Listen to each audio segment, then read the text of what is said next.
देखिए, हम लोग यहाँ पर 2 किलोमीटर का गाड़ी छोड़ते हैं और नदी पार होके घर जाते हैं। यहाँ पर दूरी है 2 किलोमीटर, जहाँ तक हम लोग को पुल नहीं है की वजह से हम लोग गाड़ी यहाँ छोड़ के जाते हैं। इतना दूर हम लोग को टेंशन रहता है कि गाड़ी कुछ हो जाए, कुछ ना हो जाए बोल के हम लोग रात को भी सोचते हैं और सुबह आके हम लोग देखते हैं कि गाड़ी है कि नहीं है। ऐसी सब मुसीबत है। जोहार। तो इस वक्त मैं हूँ पकेडाड़ प्रखंड के आसनबेड़ा पंचायत के बासरा टोली गांव में, और ये एक टोला है बसरा टोली करके। यहाँ पे लगभग 15 से 16 परिवार हैं और इस गांव के लगभग आधी आबादी अभी हमारे साथ है, आधे लोग हैं। और स्थानीय अखबार के माध्यम से हम लोग को पता चला कि यहाँ पहुँच पथ नहीं है, बीच में एक नदी है और जिसकी वजह से बहुत ज़्यादा कठिनाई होती है।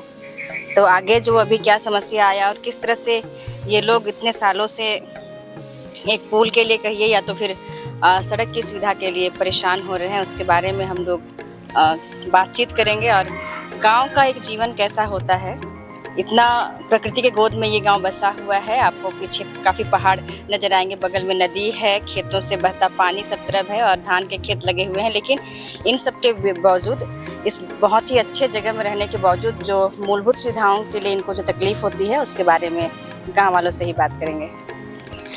तो दादा, अभी जो पेपर में जो छपा था कि मतलब इलाज के लिए ले जाने के लिए एक महिला को, गर्भवती महिला को काफ़ी दिक्कत हुआ, तो थोड़ा बताइए कैसे, ये कितने समय से इस तरह का समस्या है और आप लोग क्या क्या किए हैं इसको हल करने के लिए?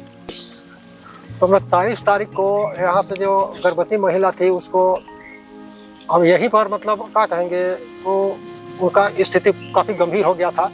तो गंभीर होने के वजह से हम लोग को, और रोड नहीं होने के कारण से कोई रास्ता हम लोग को ले जाने के लिए कोई जगह नहीं है, इसलिए हम लोग खटिया से रस्सी बांध करके हम लोग ढो करके रास्ता में हम लोग ले चले। कम से कम 3 किलोमीटर हम लोग के यहाँ से रोड होता है, वहाँ तक हम लोग खटिया में ढो करके लिए। और उसमें भी नदी है, नाला है, जिसमें हम लोग को दिक्कत हुई, बहुत दिक्कत हुई हम लोग को ले जाने के लिए। आगे पीछे हाथ में पकड़ के ऐसे करके हम लोग लिए बहुत जगह पर। इस तरह से हम लोग को बहुत दिक्कत है यहाँ पर, रोड नहीं होने के कारण में और पुल नहीं होने के चलते।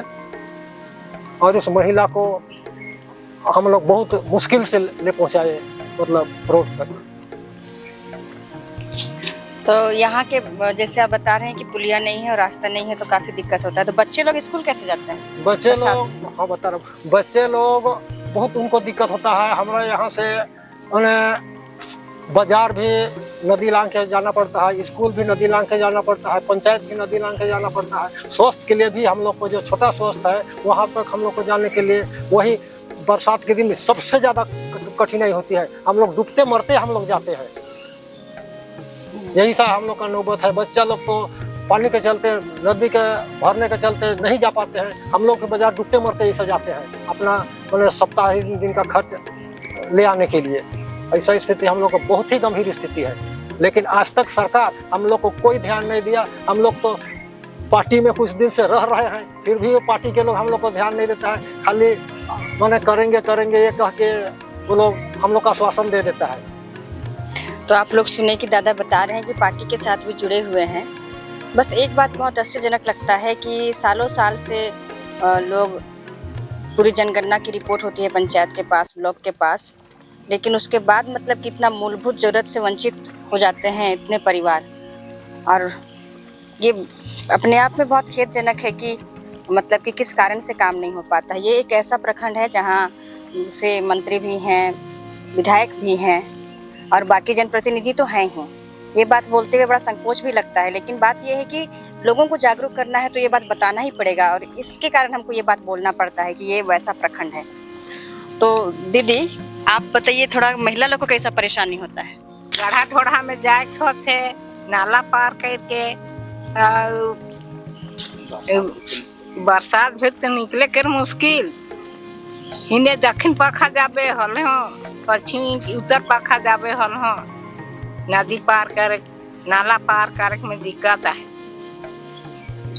और तोर बोहरिया काले खेले के उपयोग होगा बोहरिया तोड़ के जे परेशानी होला मत बोहरिया के हूँ घरे वो जे की गर्भवती के दुख होलक से खन मैं आदमी खोज के बहुआ के लेके वालो बहुत मुश्किल से खेत के पानी पार करे खलक नाला के पार करे खलक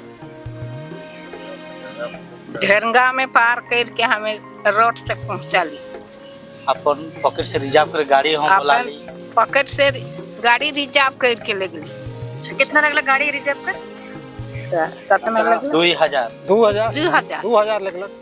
तो देखिए महिलाओं को क्या दिक्कत होता है, चूंकि हम खुद उस नाला से पार होकर के आए और पूरा यहाँ तक कपड़ा भीग ही गया। थोड़ा और पानी रहेगा और कोई महिला का अगर मासिक धर्म चल रहा होगा तो आप आसानी से समझ सकते हैं कि वैसी महिला तो अगर कुछ जरूरी भी है तो इस गांव से बाहर जा नहीं पाएगी, क्योंकि महिलाओं के साथ ये प्राकृतिक चक्र है और ये होना ही है। ऐसे में सहज अंदाजा लगा सकते हैं कि क्या मतलब कि अनदेखी चल रहा है पूरे सिस्टम के बीच में और क्यों कर मतलब कि जल्दी इन सब चीज़ों को हल नहीं किया जा रहा है। ये अपने आप में बहुत जिंदा प्रश्न बार बार उठता है कि मतलब कैसे इतने सारे लोग मतलब दिखाई नहीं देते हैं प्रशासन को, क्योंकि हमको मतलब बहुत सिरहन हो रहा है सोच करके कि एक महिला जिसकी तबीयत खराब रहेगी और उसको ढो के ले जाने के लिए कितने लोगों की आवश्यकता पड़ेगी। मौसम खराब, अगर पानी आए, वैसे में अगर बीमार व्यक्ति भीग जाए और ये जो गांव है यहाँ उतना कुछ है नहीं, अगर परिवार के पास पैसा ना रहे, 2000 रुपया भी ना रहे तो कैसे किसी की जान बचाई जा सकती है। तो हम वो बाबा से जानना चाहेंगे कि कितने सालों से मतलब कि आप तो यहीं के रहे, तो ये जो झेल रहे हैं, बोलूँगी मैं, इतनी असुविधा जो झेल रहे हैं, आपको क्या लगता है कि क्यों नहीं मतलब कि कोई आता है और थोड़ा सॉल्व कर देता है इन सब चीज़ों को? सही बात बोल रहे हैं आप। देखिए एप्लीकेशन दिए, सब दिल्ली हम लोग किए लेकिन सुनवाई नहीं है। तो सुने कि बुजुर्ग बाबा बोल रहे हैं कि एप्लीकेशन दिए लेकिन सुनवाई नहीं हुआ।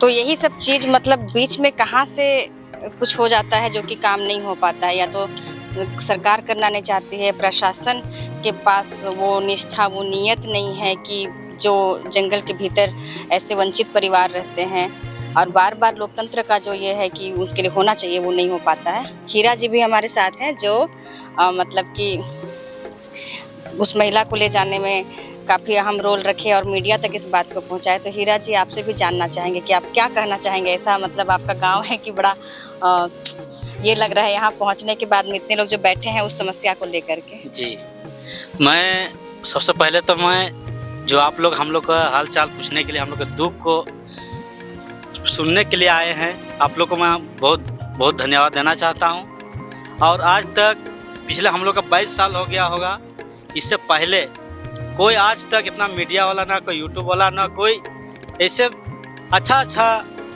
आदमी लोग हैं, वो लोग कोई नहीं आए हैं हम लोग का हाल चाल पूछने के लिए। तो आज बहुत भाग्यशाली की बात है कि आप लोग हम लोग गांव में, हम लोग टोली में आए और हम लोग का हाल चाल पूछ रहे हैं। और हम लोग आज इतना दिन हो गया हम बहुत मजबूरी में हैं और हम बहुत मजबूरी से हम लोग झेल रहे हैं। आज देखिए आप लोग आ रहे हैं जिस रास्ता से, उस रास्ता में फर्स्ट बार में तो पुल होना चाहिए। वो पुल तक मंत्री विधायक लोग कई आए और कई चले गए, लेकिन वो पुल को आज तक कोई ऐसा मंत्री नहीं है जो 2 स्पैन 3 स्पैन का पुल को बनवा सके। आज तक वैसे मंत्री के पास जेब में पता नहीं पैसा है कि नहीं है, ये हम लोग कह नहीं सकते हैं। लेकिन जो हम लोग से आश्वासन होता है, जो हम लोग से हेल्प मांगते हैं, जैसे वोट मांगते हैं, यहाँ मीटिंग बुलाते हैं, जहाँ भी बुलाते हैं, हम लोग दौड़ के चले जाते हैं और उन लोग को भारी से भारी मतलब हम लोग एक वक्त वोट देकर हम लोग को विजय बनाते हैं। लेकिन आज हम लोग उस आश्वासन में जो झेल रहे हैं हम लोग, कि हम थोड़ा सा सुविधा ही मांगते हैं हम लोग का गांव घर के लिए, कि हम लोग का मजबूरी को कोई हम लोग को देखता नहीं है। हम लोग का समाधान कोई करने वाला कोई नेता, कोई मंत्री आज तक पैदा नहीं हुआ है, ऐसा लगता है हम लोग को। तो हम लोग को हम ऐसे कहते हैं कि अगर सरकार कुछ दे या ना दे, लेकिन सबसे प्रथम में पुल और सड़क दे दे, हम लोग वही सबसे बड़ा काफ़ी चाहते हैं। हम लोग का गांव यही आश्वासन में डूबे हुए हैं कि थोड़ा सा पुल के लाखों रुपया के पुल के चलते हम लोग पूरा मरीजों को दुख में तकलीफ में हम लोग को बहुत दिक्कत होता है। अब कल परसों 23 तारीख को आप लोग देखें कि हम लोग एक डिलीवरी महिला जो लेडीज थी उनको हम लोग कितना मुश्किल से उसको इतना दिक्कत हुआ था कि घर में उसको बेहोश हो गई थी। उसको जो मरीज का जो घर वाला उनका जो पति हैं, उनका जो माँ बाप पूरा बूढ़ा बुजुर्ग हैं, वो लोग कहीं जा नहीं सकते हैं। उसका जो हस्बैंड है वो 2-3 को गांव में गया पैदल, पूरा वहाँ पर आदमी खोजा, 4-5 आदमी, उसके बाद उसको बुला के लाए और उसके बाद में खटिया के सहारे में वो मरीज को, डिलीवरी महिला को हम खाटी में सुलाकर उसको खाटी को रस्सी से बांधकर उसको खारता में 4 लोगों से मदद से उन लोगों को हम ढो के हम रोड तक पहुंचाने का काम किए। और बड़ी मुश्किल हुआ क्योंकि रास्ता जो है मतलब मोटरसाइकिल चलने लायक रास्ता नहीं है। आप समझिए कि मोटरसाइकिल चलने लायक नहीं है, उसमें आप हमको बता सकते हैं कि उस डिलीवरी महिला को हम किस वजह से हम खट्टी में 4 आदमी ढो के लिए, बताइए, आप ही लोग सोचने की बात है। तो यही सब समस्या को हम लोग आगे जाके सुनाते हैं लेकिन कोई कार्रवाई नहीं होता है। तो इस वजह से हम लोग चाहते हैं कि आज बसरा टोली गांव में 2 से 3 किलोमीटर है, ज़्यादा नहीं है, वहाँ तक रोड और पुल को बना दे और हम लोग का सब सुविधा हम लोग के पास हो जाए, बस वही सुविधा हम लोग चाहते हैं। लेकिन हम लोग का जो मंत्री लोग हैं ध्यान नहीं देने के कारण आज हम लोग की हालत झेलने पड़ रहा है। और जो आधार से हम लोग मीडिया में डाले, आज इतना दिन हो गया, 22 साल हो गया, हम लोग सरकार को या नेता को या मंत्री को हम किसी को गिला शिकायत नहीं किए, एकदम ही नहीं किया, कोई नहीं किया है। लेकिन मजबूरी में हम लोग को करना पड़ रहा है और बोलना पड़ रहा है। आज तक हम लोग के गांव में कोई सोलर लाइट या तो कोई सुविधा, कोई पैनल या तो कोई पानी का सुविधा कुछ नहीं है। देख रहे हैं हम सब नाला झरिया कुआं का पानी हम पी रहे हैं और वही से हम लोग का जीविका चला रहे हैं। यहाँ बिजली का बारे बात करें तो यहाँ पर बिजली भी नहीं आई है और यहाँ पर हर बार मीटिंग होता है, कभी ब्लॉक में मीटिंग होता है, कभी जिला स्तर मीटिंग होता है। यहाँ वहाँ उधर से पदाधिकारी लोग आते हैं और वो लोग बिजली विभाग से आते हैं। बिजली विभाग वाला बोलते हैं कि इस बार जरूर आएगी, बिजली पहुँचेगी और आप लोग के पास हम लोग पहुँचा के रहेंगे, इससे सांत्वना दे के चले जाते हैं। लेकिन आज तक यहाँ पर ना बिजली आई है ना कोई सरकारी सुविधा आई है। तो दादा लोग बताए कि यहाँ बिजली भी नहीं है और कोई भी सरकारी योजना का लाभ नहीं ले पाते हैं। तो पेपरलेस इंडिया और कैशलेस इंडिया भी चल रहा है और हम देख रहे हैं कि बहुत लोग के पास स्मार्टफोन है। तो इसको चार्ज करने के लिए क्या उपाय किए हैं? अपने से चार्ज करने के लिए उपाय करते हैं, बिजली तो है नहीं, सोलर खोजे हैं, अपना चार्जर खरीदते हैं, उसी से चार्ज लगाते हैं। अपना घर में छोटा बैटरी है, वही सबसे कुछ वैसे चार्ज करते हैं फ़ोन सबको। तो देखिए, अपने से सारा कुछ करते हैं। ये गांव भगवान भरोसे चल रहा है। और एक महत्वपूर्ण बात कि ये जो इस तरह के गांव में रहते हैं वो लोग बहुत ही सहिष्णु और सहनशील होते हैं और यही कारण है कि कभी एग्रेसिव होकर के सरकार से बार बार इस तरह की चीज़ों के लिए मांग नहीं करते हैं। लेकिन जो ये अभी हाल ही में गर्भवती महिला का जो प्रकरण मतलब ये तबीयत खराब हुआ और उसकी जान जाते जाते बची, इसलिए फिर गांव वालों को बोलना पड़ रहा है। और आप लोग को भी इसलिए बताना हो रहा है कि आप लोग जानिए समझिए कि शहरों में रहने वालों का जीवन और गांव में रहने वालों का जीवन में कितना अंतर है और लोकतंत्र में इन गांव वालों का क्या महत्व दिखता है, ये आप लोग समझ सकिए। अगले बार आप लोग को फिर और ऐसे ही किसी गांव की कहानी बताएंगे, जहां जाकर के आप लोग और भी अलग रूप देखिएगा कि गांव में और किस तरह से लोग रहते हैं। तब तक के लिए सबको शुक्रिया, थैंक यू।